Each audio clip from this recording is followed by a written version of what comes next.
एचसीओ के 25वें शिखर सम्मेलन में भाग लेते हुए मुझे खुशी हो रही है। हमारे शानदार स्वागत और आतिथ्य सत्कार के लिए मैं राष्ट्रपति श्री का हार्दिक आभार व्यक्त करता हूं। आज उज्बेकिस्तान का इंडिपेंडेंस डे है। कल किर्गिस्तान का राष्ट्रीय दिवस था। इस अवसर पर मैं दोनों लीडर्स को बधाई और शुभकामनाएं देता हूं। एक्सेलेंसी, पिछले 24 वर्षों में एचसीओ का पूरे यूरेशिया क्षेत्र की एक्सटेंडेड फैमिली को जोड़ने में बहुत महत्वपूर्ण योगदान रहा। भारत ने एक सक्रिय सदस्य के रूप में हमेशा कंस्ट्रक्टिव और सकारात्मक भूमिका निभाई। एचसीओ को लेकर भारत की सोच और नीति 3 मुख्य स्तंभों पर आधारित है। एससीओ, एस सिक्योरिटी, सी कनेक्टिविटी, ओ अपॉर्चुनिटी। पहले स्तंभ एस यानी सिक्योरिटी के संदर्भ में मैं कहना चाहता हूं कि सुरक्षा, शांति और स्थिरता किसी भी देश के विकास का आधार है।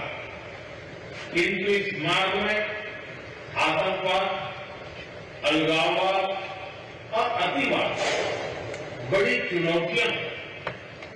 आतंकवाद सिर्फ किसी देश की सुरक्षा ही नहीं बल्कि पूरी मानवता के लिए एक साझा चुनौती है। कोई देश, कोई समाज, कोई नागरिक अपने आप को इससे सुरक्षित नहीं समझ सकता।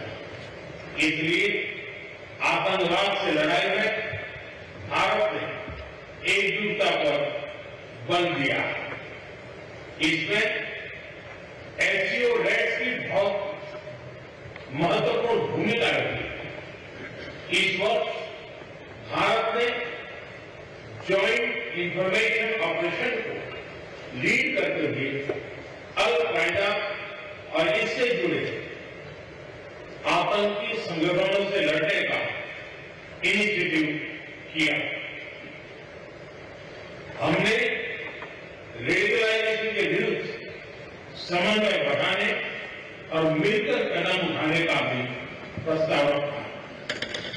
टेरर फाइनेंसिंग के खिलाफ आवाज उठाई। इसमें मेरे समर्थन के लिए मैं आभार व्यक्त करता हूं।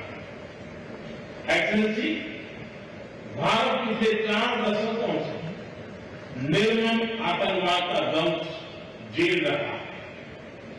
कितनी ही माताओं ने अपने बच्चे खोए और कितने बच्चे अनाथ हो गए। हाल ही में हमने पहलगाम में टेररिज्म का बहुत ही घिनौना रूप देखा। इस दुख की घड़ी में जो मित्र देश हमारे साथ खड़े रहे, मैं उनका आभार व्यक्त करता हूं। यह हमला केवल भारत की अंतरात्मा पर ही आघात नहीं था, यह मानवता में विश्वास रखने वाले हर देश, हर व्यक्ति को खुली चुनौती थी। ऐसे में प्रश्न उठना स्वाभाविक है, क्या कुछ देशों द्वारा आतंकवाद का खुलेआम समर्थन हमें स्वीकार्य हो सकता है? एक्सेलेंसी, हमें स्पष्ट रूप से और एक स्वर में कहना होगा कि आतंकवाद पर कोई भी डबल स्टैंडर्ड स्वीकार्य नहीं होंगे। हमें मिलकर आतंकवाद का हर रंग में, हर रूप में विरोध करना होगा। ये मानवता के प्रति हमारा दायित्व है। एक्सलेंसी, अब मैं दूसरे स्तंभ सी यानी कनेक्टिविटी पर अपने विचार रखना चाहूंगा। भारत का हमेशा से मत रहा है कि मजबूत कनेक्टिविटी से केवल व्यापार ही नहीं बल्कि विश्वास और विकास के द्वार भी खुलते हैं। इसी सोच के साथ हम चाबहार पोर्ट और international north south transport corridor जैसे इनिशिएटिव पर काम कर रहे हैं। इनसे हम अफगानिस्तान और मध्य एशिया के साथ संपर्क बढ़ा सकते हैं। हमारा मानना है कि कनेक्टिविटी के हर प्रयास में संप्रभुता और क्षेत्रीय अखंडता का सम्मान होना चाहिए। यह भी एससीओ चार्टर के मूल सिद्धांतों में भी विदित है। Connectivity that bypasses sovereignty, losing trust and meaning. Excellency, तीसरा स्तंभ है ओ यानी opportunity. Opportunity for cooperation and reform. 2023 में भारत की अध्यक्षता के दौरान नई ऊर्जा और विचारों का संचार हुआ। स्टार्टअप और innovation, traditional medicine, youth empowerment, digital inclusion और शेयर्ड बुद्धिस्ट हेरिटेज जैसे नए विषयों को अपने सहयोग में जोड़ा। हमारा प्रयास था कि एससीओ को सरकारों के परे भी ले जाए। सामान्य मानवी, यंग साइंटिस्ट, स्कॉलर्स और स्टार्टअप को भी आपस में जोड़े। हमारे पीपल टू पीपल टाइम को दृढ़ता देने के लिए मैं आज एक और सुझाव रखना चाहूंगा। एससीओ के अंतर्गत एक सिविलाइजेशन डायलॉग फोरम बनाया है। इससे हम अपनी प्राचीन सभ्यताओं, कला, साहित्य और परंपराओं को वैश्विक मंच पर साझा कर सकते हैं। एक्सेलेंसी, आज भारत रिफॉर्म, परफॉर्म, ट्रांसफॉर्म के मूल मंत्र पर आगे बढ़ रहा है। कोविड हो या वैश्विक आर्थिक अस्थिरता, हमने हर चुनौती को अवसर में बदलने का प्रयास किया। हम लगातार वाइड रेंजिंग रिफॉर्म पर काम कर रहे हैं। इस देश में विकास के साथ साथ अंतर्राष्ट्रीय सहयोग के लिए भी नए अवसर खुल रहे हैं।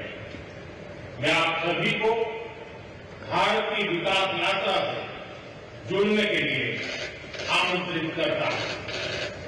एक्सेलेंसी, यह खुशी की बात है कि एससीओ भी समय के अनुरूप इवॉल्व हो रहा है। ऑर्गेनाइज्ड क्राइम, ड्रग ट्रैफिकिंग और साइबर सिक्योरिटी जैसे समकालीन चुनौतियों से निपटने के लिए 4 नए केंद्र बनाए जा रहे हैं। हम इस रिफॉर्म ओरिएंटेड माइंडसेट का स्वागत करते हैं। वैश्विक संस्थानों में रिफॉर्म के लिए एससीओ सदस्य आपसी सहयोग बढ़ा सकते हैं। संयुक्त राष्ट्र की 80वीं वर्षगांठ के अवसर पर हम एकमत होकर यूएन रिफॉर्म का आह्वान कर सकते हैं। ग्लोबल साउथ की आकांक्षाओं को आउटडेटेड फ्रेमवर्क में कैद रखना भावी पीढ़ियों के प्रति घोर अन्याय है। नई पीढ़ी के बहुरंगी सपनों को हम पुराने जमाने की ब्लैक एंड व्हाइट स्क्रीन पर नहीं दिखा सकते, स्क्रीन बदलनी ही होगी। एचसीओ मल्टीलेटरलिज्म और इंक्लूसिव वर्ल्ड ऑर्डर का मार्गदर्शक बन सकता है। मुझे खुशी है कि इस महत्वपूर्ण विषय पर आज एक स्टेटमेंट जारी किया जा रहा है। एक्सेलेंसी, हम सभी पार्टनर्स के साथ समन्वय और सहयोग के साथ आगे बढ़ रहे हैं। मैं एचसीओ के अगले अध्यक्ष किर्गिस्तान के राष्ट्रपति और मेरे मित्र प्रेसिडेंट जपारोव को शुभकामनाएं देता हूं। बहुत बहुत धन्यवाद।